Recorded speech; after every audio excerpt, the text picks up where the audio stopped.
Smith machine seated shoulder press, okay? Most important thing is the setup when you're getting the bench here. You wanna make sure it's actually in the middle of the bar. I use these knurlings here as gauges.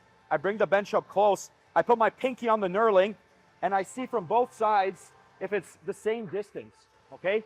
So this right here is the setup that we want. Sometimes it's gonna take a couple seconds or minutes to figure it out, but that's gonna be super important that you're actually in the middle of the actual machine with the implement, okay? Now you're gonna wanna move the bench back.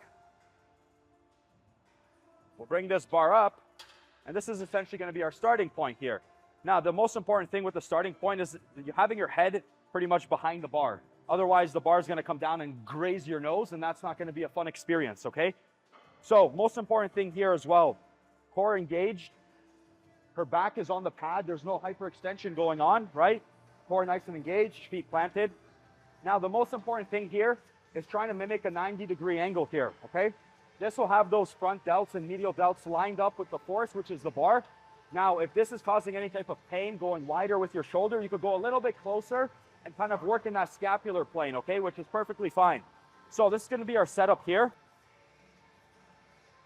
So another important thing here is having the elbows underneath the wrists as we're pressing. She's gonna press up pretty much straight overhead and make sure that she's not hyperextending those joints. That's a no-no. Slight bend in those joints, controlling the weight down,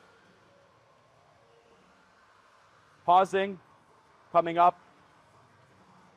We'll have Haley do another repetition here, making sure that the wrists are nice and stacked underneath the elbows. There's no flexion or extension as well.